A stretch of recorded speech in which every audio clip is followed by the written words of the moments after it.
Bonjour cher peuple de Dieu, soyez bénis, recevez le Saint-Esprit. Nous sommes toujours en haute tension spirituelle. Alors cette vidéo, c'est pour vous parler des bons actes à poser en fin d'année. Nous sommes en fin d'année et il y a des actes à poser. La vie n'est pas juste là, on vit, il y a des actes à poser pour pouvoir entrer dans des grâces, préparer l'année qui vient et tout ça. Le premier acte à poser, c'est d'abord de remercier le Seigneur. Mes frères, mes sœurs, c'est d'abord de remercier le Seigneur. C'est ça le premier acte à poser. Dis merci à Dieu. Merci pour la vie. C'est-à-dire que toi-même là, tu dois prier pour lui dire merci. Il y a des gens qui sont morts au cours de l'année. Et dans les remerciements que tu veux adresser à Dieu, tu pries pour lui dire merci, mais tu dois aussi lui présenter des offrandes de remerciement. Offrandes d'action de grâce de fin d'année. Offrande d'action de grâce de fin d'année. Tu dois dire merci au Seigneur avec des offrandes. Tu dois le remercier avec des offrandes pour toi-même et pour ta maison. Moi et ma maison, nous servirons l'Éternel. Josué chapitre 24, verset 15. L'offrande d'action de grâce, c'est une offrande de circonstance. Par rapport à une bonne nouvelle, par rapport à un jeûne qu'on vient de faire, par rapport à un exaucement, par rapport à quelque chose de laquelle Dieu t'a délivré. Ça, ce sont les offrandes d'action de grâce, les Thanksgiving. Mais l'offrande d'action de grâce de fin d'année de laquelle je parle, ça c'est parce que Dieu t'a gardé, il t'a préservé jusqu'en fin d'année et il va encore te donner des années et des années. La vie, on ne l'achète pas. Le souffle, on ne le paye pas. Donc, tu dois remercier Dieu avec des offrandes d'action de grâce. Maintenant, tu ne vas pas juste lui jeter comme ça pour qu'il prenne. Nous avons l'habitude de vous dire, vous qui nous suivez en ligne, vous qui êtes édifiés par les enseignements, les programmes de prière que nous faisons, c'est vous qui devez nous aider pour que nous puissions bâtir l'œuvre, la moisson que Dieu nous a confiée. On a l'habitude de renouveler notre matériel pour les vidéos en fin d'année. Il y a aussi d'autres choses à renouveler au niveau de l'église. Et nous avons les projets d'ouverture d'église dans les pays de l'Afrique. On est ici en Europe, on sert Dieu, mais on est d'origine africaine. Et le Seigneur a dit de faire de toutes les nations des disciples. Il n'a pas fait le tri entre les peuples. C'est toutes les nations que Dieu veut sauver. Donc, nous avons pour habitude de lancer l'appel pour dire soutenez l'implantation des églises. Donc, si vous avez votre offrande d'action de grâce à faire parvenir, faites parvenir à l'église La Moisson. Notre contact, le voici, 0033 7 51 51 25 16. Par WhatsApp, quel que soit le pays où vous êtes, vous enregistrez ce numéro et vous nous écrivez. Si ce n'est pas dépôt mobile, c'est-à-dire quoi? Send, Wave, Orange Money, en tout cas tout ce qu'il y a, on va vous donner les numéros qu'il faut et vous allez faire au niveau de l'Afrique directement. Si ce n'est pas virement bancaire, on vous donne le RIB de l'Église de France. Si c'est par transfert, tout ce qu'il y a comme transfert, Western Union, MoneyGram et RIA et tout ça, on va vous donner les noms des personnes qui peuvent recevoir au nom de l'église. Mais tout ça, c'est au même numéro qu'on a appelé le guichet unique 0033 7 51 51 25 16. Ne dites pas que nous qui sommes dans tel pays, comme on fait. Quand vous enregistrez le numéro, même si vous n'êtes pas en France, vous enregistrez, vous nous écrivez sur WhatsApp. On va recevoir votre message et on va répondre pour que vous puissiez faire parvenir votre offrande d'action de grâce de fin d'année. Ça n'a rien à voir avec ta dîme. Ta dîme, ça c'est l'impôt. Tu dois donner ta dîme. Chaque fois que tu perçois des revenus, il y a une partie qui n'est pas pour toi. La première partie, en divisant en 10, tu coupes la première partie, ce n'est pas pour toi. C'est l'impôt céleste. La deuxième chose à faire en fin d'année, c'est son bilan. Vous savez, la vie, là, c'est un don, c'est une grâce. Mais il ne faut pas juste la vivre d'un trait, sans se poser des questions, sans planifier, sans faire des bilans, pour pouvoir mieux se lancer. Vous voyez, quand souvent tu n'as pas pensé à quelque chose, ça peut te surprendre. Donc, la deuxième chose à faire, après avoir remercié le Seigneur et après avoir fait son offrande d'action de grâce, la deuxième chose, c'est que vous devez faire un bilan. Un bilan général de votre vie. Le bilan spirituel. Ça dit quoi? Toute l'année là, je suis resté en vie. Et Dieu va encore me donner des années. Mais si j'étais parti, c'est une question que chacun doit se poser. Et si j'étais parti, est-ce que j'allais être sauvé? Parce qu'il y a des gens qui sont partis au cours de l'année. Et mes frères, mes soeurs, si on est né, c'est qu'un jour on va partir. Mais le problème, c'est que personne ne sait quand il va partir et comment il va partir. Donc, Dieu veut nous donner de longue vie, il n'y a pas de problème. Mais il est important qu'on soit prêt. Donc, tu dois te demander, si j'étais parti au cours de l'année là, où serais-je actuellement? Est-ce que ma vie spirituelle, ma relation avec Dieu là, est-ce que ça va bien? Parce que malheureusement, beaucoup jouent avec le salut. Beaucoup jouent avec l'enfer. Beaucoup jouent avec la parole de Dieu. C'est-à-dire que tu vis, tu ne sais même pas ce qu'il y a de l'autre côté après la mort. Et d'où est-ce qu'on vient avant de naître là, où on était. Personne ne sait. Et puis on s'en fout de Dieu. C'est un risque. C'est un risque, mes frères. Donc il faut faire le bilan de ta vie spirituelle. Est-ce que l'affaire de Dieu là, tu es sérieux dedans? Est-ce que si aujourd'hui Jésus vient, est-ce que tu seras sauvé? Si tu étais parti au cours de l'année là, est-ce que tu serais présentement avec Jésus-Christ? Il a dit au brigand à la croix, quand le brigand a dit, souviens-toi de moi, quand tu seras dans ton royaume, il dit aujourd'hui même, tu seras avec moi au paradis. Oh Seigneur, oh Seigneur. Ça dit, moi j'ai trop peur de l'enfer. J'ai trop peur de me retrouver loin de Jésus et puis être damné éternellement. Donc nous devons marcher en fonction de ça. Fais ton bilan. Est-ce que la vie chrétienne, est-ce que tu marches selon la parole de Dieu? Est-ce que tu as accepté Jésus-Christ? Est-ce que tu as le salut de ton âme? Si toutes ces réponses-là, c'est non, non, non, il faut te calmer. Marque une pause. Et puis, rencontre Jésus réellement.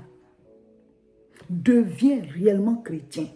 Après avoir remercié le Seigneur, et après avoir pensé à faire ton offrande d'action de grâce, deuxième point, c'est ton bilan par rapport au salut de ton âme. Donc, dans le bilan du salut de ton âme, si tu vois que, si au cours de 2023, tu étais parti là, tu ne serais pas sauvé. Mets de l'ordre dans ta vie. Éloigne-toi du péché. Éloigne-toi du péché. Fais un programme pour prier tous les jours. Tous les jours. Donne aujourd'hui notre pain de ce jour. Lis la Bible tous les jours. Reçois les enseignements tous les jours. Et commence maintenant ta marche avec le Seigneur. Voilà. Donc 2024, là, tu dois être un chrétien affermi. Mets de l'ordre. C'est ça. Et commence maintenant. Commence maintenant. Parce que chaque jour, on peut partir. On peut être encore en vie maintenant, mais 2024 n'est pas encore arrivé. Donc, continue de mettre de l'ordre dans ta vie. Prends la décision et continue de mettre de l'ordre dans ta vie jusqu'à rentrer en 2024. Et toute ta vie maintenant soit dans le Seigneur. Alléluia. Ensuite, après le bilan par rapport à ta vie spirituelle, tu vas maintenant penser au bilan de ta santé. Mes frères, mes soeurs, il y a des résolutions qu'on doit prendre. On est en fin d'année. Regarde au niveau de ta santé. Il y a des petits bobos desquels tu peux te séparer toi-même, desquels tu peux te délivrer, tu peux te libérer toi-même. Parce que tu sais que c'est lié à une certaine consommation de quelque chose ou alors à quelque chose que tu dois faire. Par exemple, tu dois pratiquer le sport. Tu peux bien le faire, mais tu as la paresse ou bien tu ne t'arranges pas à trouver un temps pour le faire. Donc aujourd'hui, tu arrives bien à te déplacer, tu arrives à faire certaines choses. Mais même dans 10 ans, tu te demandes si tu auras encore la force. Même dans 15 ans, tu te demandes si tu auras encore cette vigueur-là. Parce que vu comment est-ce que déjà ça ne va pas. Mais si tu sens, toi-même c'est ton corps, tu sens qu'il y a des choses qui ne vont pas là. Il faut te décider à poser les actes qu'il faut. Il y a des choses qu'il ne faut plus manger. Il y a des habitudes qu'il ne faut plus avoir. Tu es chrétien, tu fumes. Voilà. Ou alors tu prends la drogue, mais tout le temps, tu prends l'alcool et c'est en train de te détruire tes organes à l'intérieur. Tu sais que ça ne te va pas. Ou bien alors, tu manges des choses, même si ça ne paraît pas comme un péché, mais ce n'est pas bon pour toi. Ou alors le médecin même t'a interdit ça, mais c'est ça que tu manges. Il faut se discipliner. Prenez des résolutions pour votre santé. Faites le bilan. Dieu guérit, quel que soit ce qu'on t'a annoncé comme maladie. Crois et prie. Et puis travaille à installer de bonnes habitudes. La guérison va suivre parce que Dieu guérit. Mais chaque fois que le Seigneur faisait les miracles, il disait, va et ne pêche plus. Ça veut dire que ce que tu as fait, puis ça s'est installé là, ne fais plus ça. Pour sinon, il va te guérir, tu vas réinstaller la chose. Il va te guérir, tu vas réinstaller la chose. Ça fait l'effet yo-yo. C'est comme ping-pong. Donc Dieu va te dire, va et ne pêche plus. Ne le fais plus, ce que tu as fait, puis ça c'est venu. Donc il y a des résolutions qu'on doit prendre. Quelque chose peut être bon, voilà, au goût, mais ce n'est pas bon pour ton organisme. Il faut te séparer de ça. Remplace par exemple ceux qui boivent toujours quelque chose. Boire de l'eau tout le temps. Boire de l'eau, bien trouver un bon thé que tu dois boire pour que voilà, l'autre mauvaise habitude te quitte. Battez-vous par tous les moyens. Mais il faut que votre corps soit libéré de tout ce qui est en train de le détruire à petit feu là. Sinon vous serez comme le fou de Gadara qui prenait des pierres pour se frapper tout le temps. Il se blessait régulièrement. Donc chaque fois que cette mauvaise habitude est là, tu es en train de te frapper un peu comme ça. Alléluia. Donc, sur ta santé, sur ta vigueur, travaille dessus. Fais un bilan. Est-ce que, au niveau de ma santé, là, est-ce que ça va? Il y a des choses que je dois faire. Je dois installer de nouvelles habitudes. Tout ce que le médecin te dit, voilà, il y en a à qui on dit de boire beaucoup d'eau. Tu ne veux pas boire. Voilà, il y a des choses qu'il faut installer parce que tu as besoin de ça. Faites le bilan au niveau de votre santé. Même s'il faut aller à l'hôpital aussi, faire le bilan. Hein. Il y a des gens, ils ont peur de l'hôpital. Je ne sais pas si on va appeler ça hôpital-phobie ou bien hospiphobie. Je ne sais pas. Mais eux, ils ont peur de l'hôpital. Mais il faut aller prendre ton sang pour voir. C'est important hein, de faire ces bilans de santé. Si tu as les moyens, il y en a même qui ont les moyens, ils peuvent le faire, ils ne le font pas. D'autres aussi, je n'ai pas les moyens, mais il faut économiser un peu. Quand ça arrive, tu vas le faire. Va faire tes bilans de santé. Ensuite, tu dois faire un bilan de ta situation matrimoniale. C'est-à-dire quoi? Si tu n'as encore personne dans ta vie, tu vas prier pour ça et tu vas travailler sur toi parce que le Seigneur dit, il ne colle pas un morceau de drap neuf à un vieux drap. Il ne met pas du vin nouveau dans de vieilles outres. La personne que tu veux que Dieu t'envoie, mais travaille sur toi pour toi-même être comme ça. C'est-à-dire les conditions, les critères que tu veux là. Toi aussi, sois comme ça. Parce que Dieu ne va pas mettre son vin nouveau dans une vieille outre. C'est-à-dire quoi? Tu veux une bonne personne, mais en fait, toi-même deviens une bonne personne. Et fais confiance à Dieu. Travaille sur toi. Et puis, ce que tu veux voir chez l'autre, toi-même, il faut déjà te travailler. Il faut travailler sur toi pour avoir les mêmes qualités spirituelles, physiques et tout. Voilà. Et en entendant de se marier, ben, il faut que tu te bâtisses. Souvent, on se dit, ah, il y a telle chose qui doit venir, il y a telle chose qui doit venir. Mais le temps qui est là, ça sert à quelque chose. Parce que peut-être que quand tu seras marié, tu ne pourras plus faire telle chose, telle chose. Donc, Dieu te donne le temps de déjà accomplir certaines choses pour que tu puisses avoir déjà le résultat quand tu seras déjà dans ton mariage. Donc, pose-toi la question, prie que le Seigneur te dise à quoi sert ce temps avant d'entrer dans ton mariage.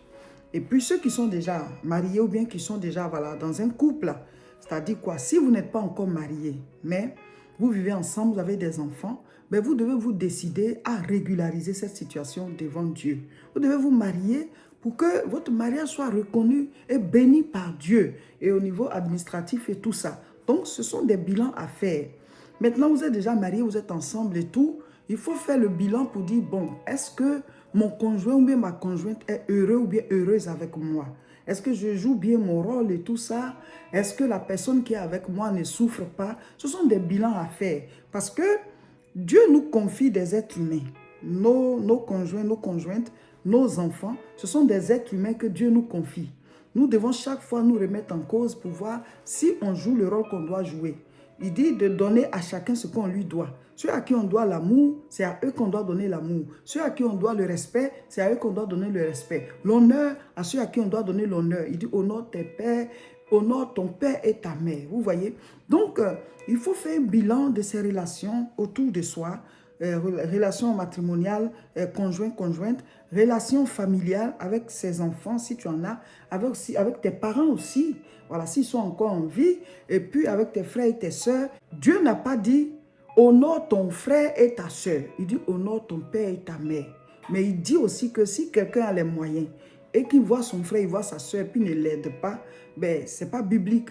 Donc, si vous avez les moyens que vous pouvez aider vos frères, vos soeurs, les pousser pour qu'eux aussi puissent avoir de quoi survivre. Parce que si tu es une oasis en plein désert, c'est-à-dire que c'est toi seul qui as réussi dans la famille, puis tu n'aides personne, forcément, ça va te tirer vers le bas parce que toutes ces charges-là vont te revenir. Souvent, il y a des situations, vraiment, tu vois ça, tu es obligé de réagir. Donc, si tu aides chacun, même s'ils ne te donnent rien, mais s'ils arrivent à s'en sortir, c'est bon.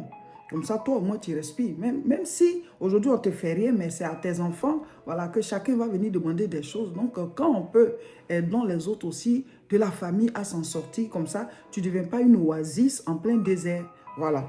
Donc, faites ces différents bilans-là. Maintenant, par rapport à l'œuvre de Dieu, l'évangélisation, qu'est-ce que je fais pour que des âmes soient gagnées? Moi, je suis déjà sauvé, mais qu'est-ce que je fais? En commençant par ma maison et autour de moi. Et puis, mes affaires, mes finances, comment est-ce que je les gère? Est-ce qu'il y a la part du Seigneur dedans? Dans mon travail, est-ce que je glorifie Dieu? Est-ce que voilà, j'ai des projets pour mon avenir, pour mon temps où je serai vieux, je serai vieille? Tout ça, ce sont des bilans à faire. Et puis maintenant, là où ça ne va pas, on prend de nouvelles résolutions. Là où ça va, on cherche à faire mieux. Comme ça, on sait où on va, on se fixe des objectifs. On ne vit pas juste comme ça. Donc, en fin d'année, c'est ça. Il faut faire des bilans dans tous les domaines et prendre de nouvelles résolutions. Comme ça, on a une vision, un objectif et on travaille sur ça. J'ai tel objectif que je vais atteindre dans mon business ou bien dans mon entreprise ou bien par rapport à mon évolution au niveau professionnel. Je vais atteindre ce niveau, je vais avoir tel diplôme. Donc, tout ça, ce sont des objectifs. Et maintenant, on va dire qu'est-ce qu'on doit faire pour pouvoir atteindre ces objectifs-là. Ou alors au niveau de ma santé, voici l'objectif que je vais atteindre. Et voilà, donc qu'est-ce que je dois faire pour atteindre cet objectif? Et comme ça, quand l'année commence déjà, on sait par quoi commencer. C'est vrai qu'au début, on prend des résolutions, on peut ne pas y arriver, mais chaque fois, on revient dessus et puis on se bat jusqu'à ce qu'on puisse le faire. C'est pour ça qu'il faut écrire et puis prier et travailler. On prie, on agit, on prie, on agit. Voici un peu, voilà, en fin d'année, ce qu'il faut faire. Il ne faut pas juste rester là, on fait la fête, c'est bon, on prie et tout, mais si on n'a pas des objectifs qui sont bien définis, l'année commence et puis on ne sait pas par quoi on commence. Quand nous allons atteindre la fin de l'année, voilà, la fin du mois de décembre, on va annoncer le thème de l'année qui vient et ce sera encore un thème puissant et on va travailler autour de ça. En tout cas, chaque année, les thèmes qu'on a donnés, et avec les enseignements, les jeûnes et prières qu'on a fait, il y a tellement de témoignages dans vos vies. Nous rendons gloire à Dieu. Continuons comme ça de suivre et chacun va produire les résultats que le Seigneur veut qu'il produise. Nous sommes toujours en haute tension spirituelle. Ce sont des prières intenses sans jeûner. Donc, si c'est maintenant que vous nous prenez en marche, ben, il faut suivre dès demain. Il y a les fiches qui sont en ligne sur nos pages. Sur Facebook, c'est Réseau International Richesse et c'est Révérend Roger Seka. Et sur YouTube, c'est La Moisson TV. Et vous suivez les vidéos pour avoir toutes les informations et vous faites tout ce qu'on fait. Voilà, vous priez, vous lisez la parole, vous proclamez, vous faites des mini-veillées les vendredis soirs et vous faites 2 séances de prière en 24 heures. Vous faites une liste de 10 sujets de prière et il y a la formule de prière. Tout est en ligne. Suivez et puis chacun va être béni par le Seigneur. Abonnez-vous et partagez massivement la vidéo.